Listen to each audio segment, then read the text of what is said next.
Baik, Assalamualaikum warahmatullahi wabarakatuh. Kami dari kelompok 6 ingin mempresentasikan hasil diskusi kami mengenai hiperlipidemia. Kami beranggotakan 6 orang, ada Rahmadani, Rekan Fadila Samad, Silvana Mande, dan Tasmi, serta Umul Kosia. Untuk pokok bahasan yaitu ada pengertian, faktor risiko, gejala dan diagnosis, cara mengatasi, serta golongan obat. Kemudian dilanjutkan oleh rekan saya, Tasmi. Baik, langsung saja pengertian hiperlipidemia. Hiperlipidemia adalah istilah medis untuk kondisi di mana kadar lipid atau lemak dalam darah meningkat tinggi atau tidak normal. Penting bagi Anda untuk mewaspadai kondisi ini. Terkadang gejala tidak dapat dirasakan, namun efeknya kemudian hari dapat meningkatkan risiko penyakit jantung, stroke, atau bahkan bisa berujung kematian. Yang kedua, hiperlipidemia, lebih dikenal dengan istilah kolesterol tinggi, karena ditandai dengan tingginya kadar kolesterol, trigliserida, atau keduanya. Ini merupakan dua jenis lipid atau lemak utama yang terdapat dalam darah. Yang kedua, faktor risiko hiperlipidemia. Ada beberapa faktor yang dapat meningkatkan risiko seseorang mengalami hiperlipidemia, antara lain, yang pertama, gaya hidup tidak sehat. Obesitas, terlalu banyak mengonsumsi makanan berlemak, kebiasaan merokok, terlalu sering mengonsumsi minuman beralkohol, dan malas berolahraga dapat terpengaruh buruk terhadap kadar kolesterol Anda. Yang kedua, obat-obatan tertentu, pil KB, obat diuretik, dan beberapa jenis obat antidepresi juga diketahui dapat mempengaruhi kadar kolesterol Anda.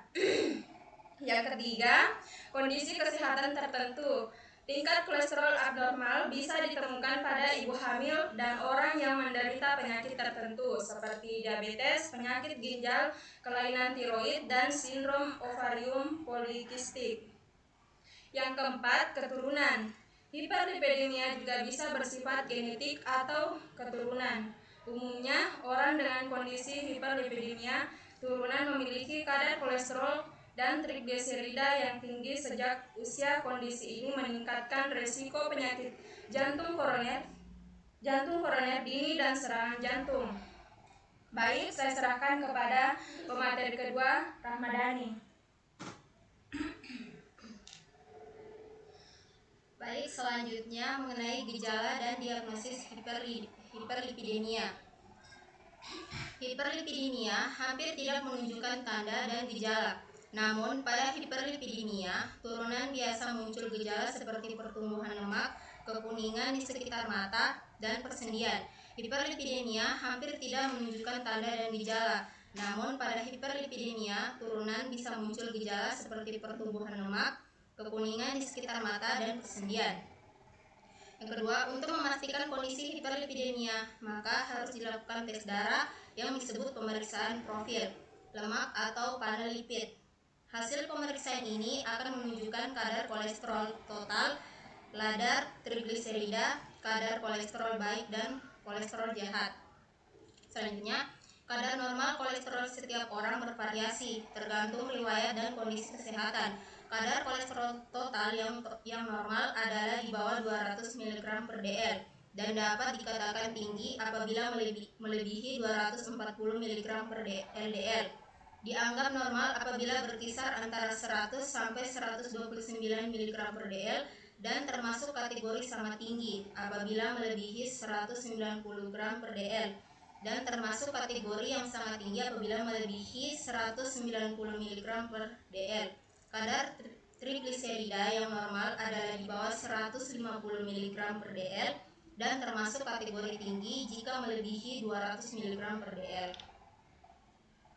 Selanjutnya, cara mengatasi hiperlipidemia. Penanganan hiperlipidemia bisa beragam. Kebanyakan kasus hiperlipidemia bisa diatasi dengan mengubah dan memperbaiki gaya hidup. Dalam beberapa kasus, hiperlipidemia harus ditangani dengan mengonsumsi obat-obatan medis.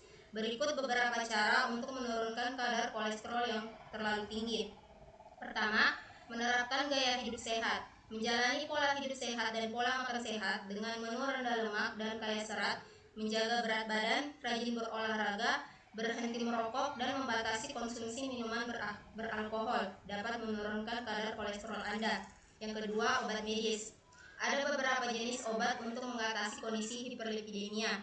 Obat kolesterol yang sering diresepkan dokter adalah golongan statin. Obat ini mampu untuk menurunkan kadar kolesterol dalam darah. Asam nikotinat juga dapat menurunkan kadar kolesterol dalam darah. Asam nikotinat juga dapat menurunkan kadar kolesterol jahat dan kadar trigliserida dan meningkatkan kadar kolesterol baik. Ada pula jenis obat tersebut disebut penghalang penyerapan kolesterol selektif atau selection kolesterol absorpsi inhibitor. Untuk mengatasi hiperlipidemia, selain menjalani pola hidup sehat, Anda juga perlu rutin melakukan pemeriksaan darah berkala untuk monitor kadar lemak dalam darah. Anda juga dapat berkonsultasikan dengan dokter untuk menentukan langkah penanganan hiperlipidemia yang tepat sesuai dengan kondisi Anda. Selanjutnya dilanjutkan oleh rekan saya, Ummul Fauziah. Selanjutnya yaitu golongan obat. Golongan statin. Statin adalah sebuah obat golongan yang bekerja menurunkan kadar kolesterol di dalam darah. Statin bekerja dengan memblokir zat yang dibutuhkan tubuh untuk menghasilkan kolesterol dalam hati.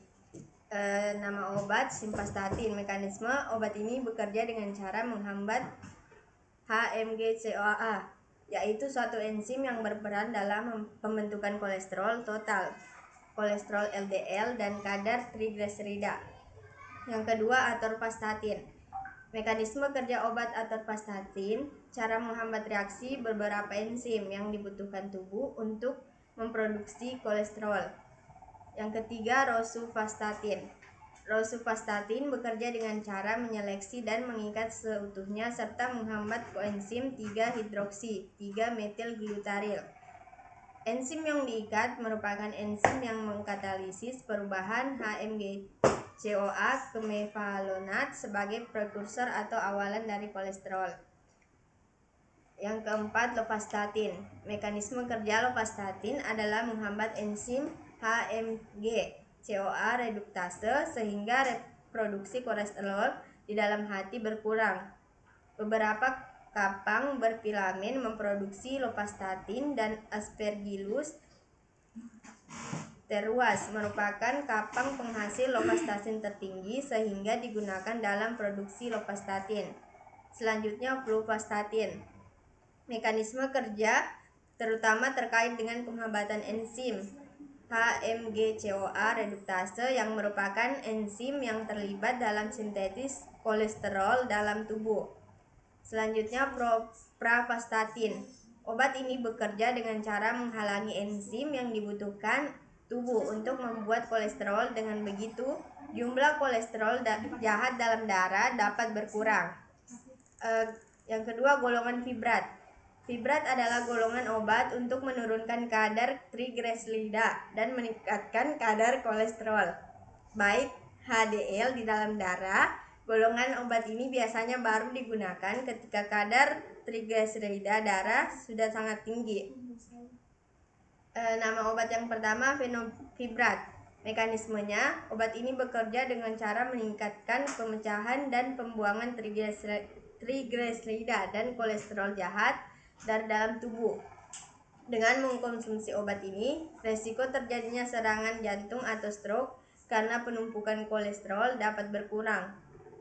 Yang kedua, gebribrosil. Mekanismenya yaitu menurunkan kadar trigliserida yaitu dengan cara meningkatkan lipolisis lipoprotein trigliserida melalui lipoprotein lipase yang akan berikatan dengan reseptor alpha peroksisom proliferator activated reseptor pada hepatosis. Selanjutnya akan dilanjutkan oleh teman saya yaitu Silvana Mande.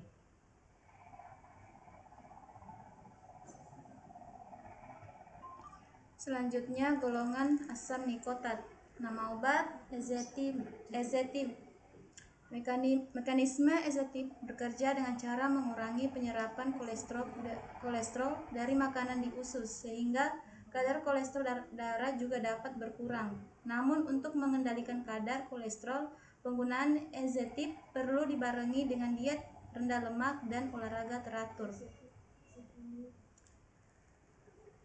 Selanjutnya golongan inhibitor absorpsi kolesterol. Nama obat ezetip.